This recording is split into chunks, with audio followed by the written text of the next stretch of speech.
Good morning all and welcome back to Aries Tactical Concepts. As you're aware by now, this is kind of where I do a Q&A, but what I've decided I'm going to do from now on is at the end of every month I'm going to review a book that I've read and kind of do a rundown on it and let you know what it was all about. So the book I've been reading this month is Looking for Lemons by Lloyd Friggins. It's a travel survival guide and does basically what it says on the tin. Sit there. A few things that I really liked about this book was that it was written from the viewpoint of somebody that has no training whatsoever. So if you're from a military background or you're a travel adventure guide or you're in the close protection industry or risk management, obviously you take a lot of these things into consideration already because you have the training to. But this book doesn't really approach it from that angle. It approached it from a point of, you know, you're a normal person and you don't really think about the world in the way that maybe security professionals do. So it was really nice of him to kind of write the book from that point of view, and there were some very valid tips in it. It was made up of 10 chapters that were all really simple and kind of laid out really nicely actually, so it wasn't heavily academic, so that was quite nice also to see.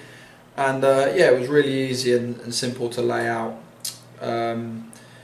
He kind of broke it down, each chapter, into a couple of different modules, which I thought was really nice actually, because he personalised it with his own experience in travelling and leading expeditions. So the first part really, it leads out with his own story, and he opens it with an experience that he's had which relates to obviously that chapter. So it was nice, it added a real personal touch and kind of gave you an insight into some of the adventures that he has been on himself. So that was really good.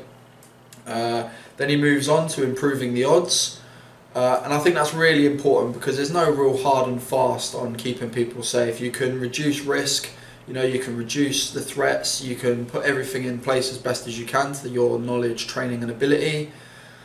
Will it work? You know, I'd like to say 90% of the time yes, but potentially there is risk in all things, so it can go wrong. But he talks about kind of improving the odds and puts his own touches on that, which is really nice. And then following that, what to do in the event of it all goes wrong, and then he talks more about what to do if it all goes wrong and puts out some basic SOPs really, which I liked and I agreed with quite a lot of them actually. So that was really nice. And then to top it all off, he adds a small checklist of things that you can go through in planning your journey. So for example, when he talks about, I think there was a module not a module, like more like a chapter on the vehicle preparation, and he talks about checking tyre pressures and water in tyres, and is your driver licensed in whatever country you're driving in, and has he had enough rest, etc. So these are kind of like basic checkpoints that you should really go through if you're a kind of a lone traveller or you're just moving around on holiday. Just some basics to be aware of really, which I thought was great. The thing that really stood out to me most though was in chapter 9, and he talks about, chapter 9 is about terrorism. It was an interesting chapter and something that I kind of think about quite a lot in my industry and also with the current climate that we have at the moment. And what I really liked about it here was he talks about it in the kind of the module that was, you know, if it all goes wrong, what to do.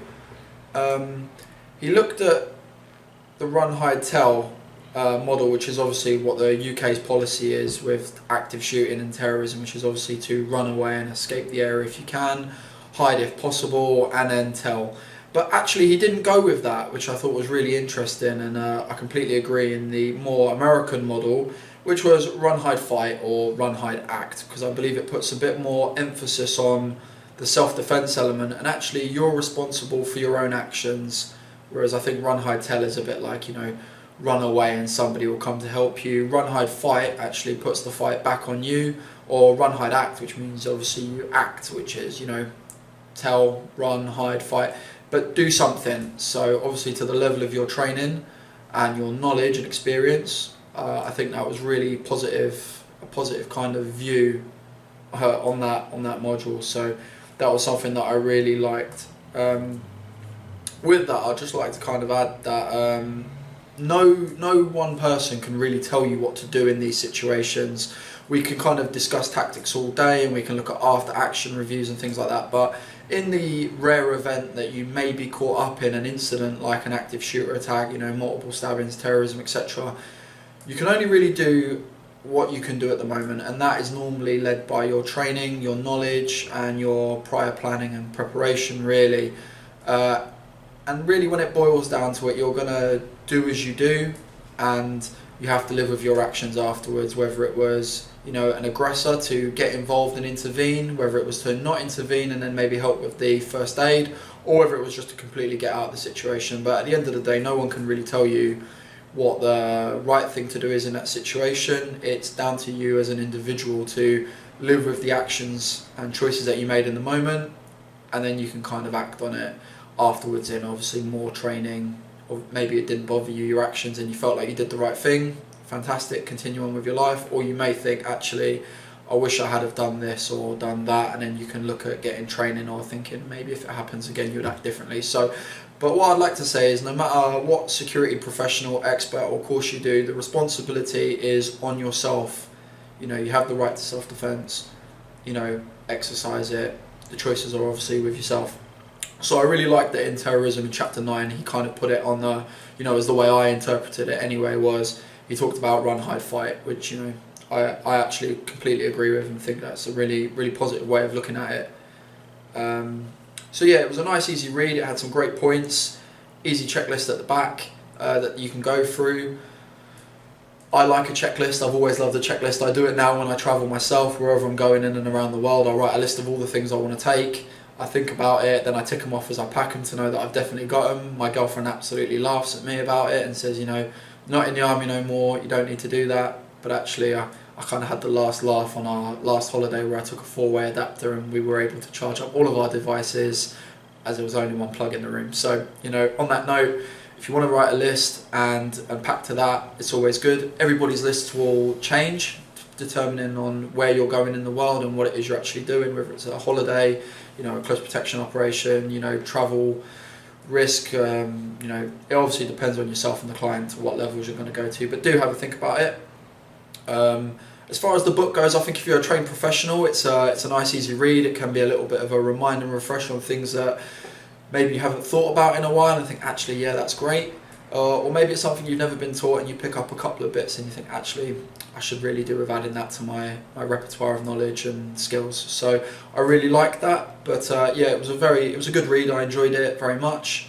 And if you are traveling around, you know, backpacking around Australia, if you have no security training experience but would like a little bit of an insight into some things that could keep you a little bit safe, you know, that is the book. I did enjoy reading it. And yeah, I look forward to talking about the next book I'm going to read. Is Drones and Terrorism, written by Nicholas Grossman.